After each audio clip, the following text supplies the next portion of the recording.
अब लो निशानी अब ना नसे, भूल हो गई, गलती हो गई अभी तक, आज से निश्चय करो। हमारे लिए तो प्रतिदिन नया जन्म है।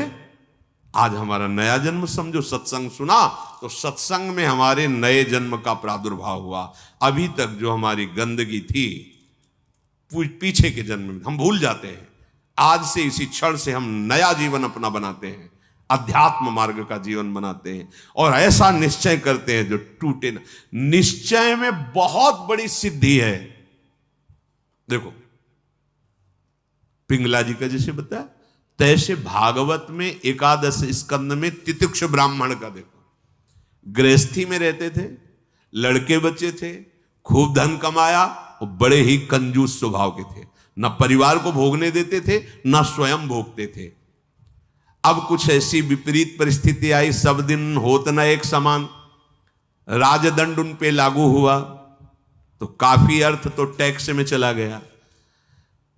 फिर परिवार के जनों ने देखा कि ये तो कंजूस है, 1 रुपया भी नहीं देगा। वो लोग इधर उधर से हाथ मार के फिर आग लग गई। अब परिवार वालों ने उसका त्याग कर दिया, केवल अकेला, कोई उससे प्यार नहीं करता, अर्थ उसके हाथ से चला गया सब। अब विचार किया कि मेरा पूरा जीवन निकल गया, उत्तम वर्ण में जन्म हुआ था, वृद्धावस्था आ गई, अब क्या होगा, क्या होगा। जिनको मैंने पाला पोषा, जो बड़ी मेहनत से धन कमाए, तो सब नष्ट हो गया। परिवार वाले कोई देखते ही नहीं। जानते हो उसका निश्चय, देवता इस बात के साक्षी हैं कि आज से मैं अपने जीवन को श्री भगवान के चरणों में समर्पित करता हूं, सब कुछ सहूंगा और निरंतर भगवान का भजन करूंगा। वो इतना बड़ा महापुरुष उसी निश्चय से हो गया कि भगवान उद्धव जी को उसकी कथा सुना रहे हैं। कोई साधना नहीं हुई थी, परिस्थिति ने ऐसा निश्चय करवा दिया। तो जरूरी है वो परिस्थिति आवे तब तुम निश्चय करो। क्या सत्संग में तुम निश्चय नहीं कर सकते तो परिस्थिति का इंतजार करोगे कि ऐसी विपत्ति आवे, ऐसी ठोकर लगे, ऐसी दुर्दशा हो तब तुम निश्चय करो? अरे उसके पहले ही निश्चय कर लो तो दुर्दशा काहे को होगी। ऐसा नहीं कि उसका जीवन मंगलमय हो गया। अब उसके कर्मों का क्षय करने के लिए जब वो संन्यास भाव लेकर विचरण करता, भिक्षा मांगता, तो लोग थूकते, स्पष्ट लिखा हुआ मूत देते, बांध देते, पीटते, उसकी भिक्षा छीन लेते।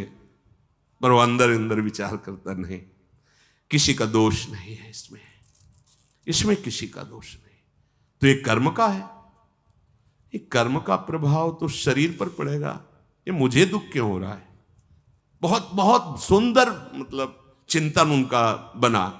तो क्या देवता है इस दुख का कारण? देवता है नहीं, देवता भी तो केवल हमारे शरीर को ही पीड़ा दे सकते हैं। मेरे को क्यों हो रहा है? काल नहीं, वो तो आत्मस्वरूप है, उसका भी प्रभाव इसी शरीर पर होगा। मेरा स्वरूप तो कालातीत है। तो फिर क्या है? भ्रम। हाँ, ये भ्रम है। मैं तो निर्विकार चिदानंद अपने स्वरूप में स्थित हो गया, ब्रह्मबोध संपन्न महापुरुष हो गया हो। और तितिक्ष ब्राह्मण नाम से वर्णन किया है भगवान ने। इसलिए निश्चय में बड़ी सामर्थ्य है, हमारा निश्चय बड़ा ढुलमुल है। इसलिए प्रार्थना है, बहुत बड़ा मार्ग मिला है आपको, इसे भगवत मार्ग कहते हैं, अध्यात्म मार्ग कहते हैं। ये अंतिम जन्म वालों को मिलता है, जिनका आखिरी जन्म होता है। अगर चूक करोगे तो व्यर्थ तो नहीं जाएगा, पर और समय लग जाएगा। काहे कुछ समय बर्बाद करो, आज निश्चय करो। गोस्वामी जी कह रहे, देखो निश्चय, गोस्वामी जी बाल्यावस्था से भगवान में रत थे, ऐसा नहीं है कि वो भजन नहीं करते थे, ऐसा नहीं है। जन्म हुआ था तब बोले थे राम, जैसे बच्चा रोता है ना, तो गोस्वामी जी रोए नहीं थे, राम बोले थे, इसलिए राम बोला नाम पड़ा था। राम बोला, प्रकट हुए थे तभी राम। तो ऐसा भी नहीं था कि आसक्ति नहीं थी शरीर में या अन्य, ऐसा भी महापुरुष जन लीला दर्शाते हैं, वो हमारी हिम्मत के लिए। पत्नी में चित्त आसक्त था, एक दिन के लिए भी कभी मायके जाने के लिए अनुमति नहीं दी थी। और उसी पत्नी के मुख से जब ये बात निकली कि जितना तुम्हें इस शरीर में आसक्ति है पूरी कथा अगर राम जी में होती तो जीवन तुम्हारा धन्य हो जाता। नेत्र को पत्नी रूपी गुरुदेव ने नेत्र खोल दिए। कहीं से भी गुरुदेव सावधान कर सकते हैं, कहीं से भी, बस कदम मुड़ गए। क्योंकि ऐसा नहीं था कि राम भक्ति नहीं थी, निश्चय कर लिया अब लो नशानी। अब ये गोस्वामी जी का ही पद है, अब इंद्रियों के बस में हो के नहीं नहीं, बहुत सही बोला। अगर ये स्थिति, ये आसक्ति राम जी में होती तो जीवन धन्य हो जाता। अब पायो नाम चारु चिंतामणि, उर करते न खसई हो, अब लो नशानी। अब समझ गए, समझ गए। अब हृदय से एक क्षण के लिए भी राम नाम नहीं छोड़ूंगा। और जानते हो, महापुरुषों में सर्वशिरोमणि हुए गोस्वामी तुलसीदास। ये तो अवतार लीला महापुरुषों की है, ये हमारे लिए बताया है आचरण करके कि भगवान नाम में इतनी सामर्थ्य है कि ऐसे आसक्त वृत्ति को भी कैसे निरासक्त कर देते हैं। हमें चाहिए जो भी, चाहे गृहस्थ मार्ग में हो चाहे विरक्त मार्ग में हो, दोनों मार्ग जाते ही प्रभु के चरणारविंद में है। अपने मार्ग की वृत्तियों को जानिए, समझिए और धर्मानुसरण बर्ताव कीजिए और नाम निरंतर जपते रहिए। तो जीवन यात्रा का विश्राम, जो गोस्वामी जी कह रहे हैं, पायो परम विश्राम, विश्राम ही नहीं, पायो परम विश्राम, राम समान प्रभु नाही कहूं। ये विश्राम कैसे मिला? वो कहते भगवान शंकर को साक्षी करके कहता हूं।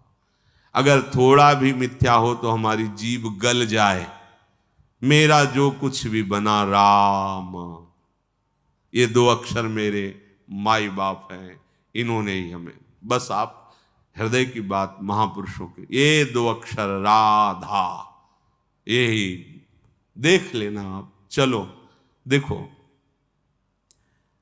बहुत समय तक विषय संयोग ना होने पर ऐसा ना समझ लिया जाए कि हम निर्विषय हो गए। बहुत ये चोर हैं, बहुत छुप कर रहते हैं और चिंगारी की तरह रहते हैं। फूस मिल जाए तो ज्वाला बनने में सेकंड लगता है। ध्यान रखना, 20 वर्ष 30 वर्ष बिल्कुल निर्विकार, संयोग नहीं। लगता है कि अब हमें कौन परास्त कर सकता है।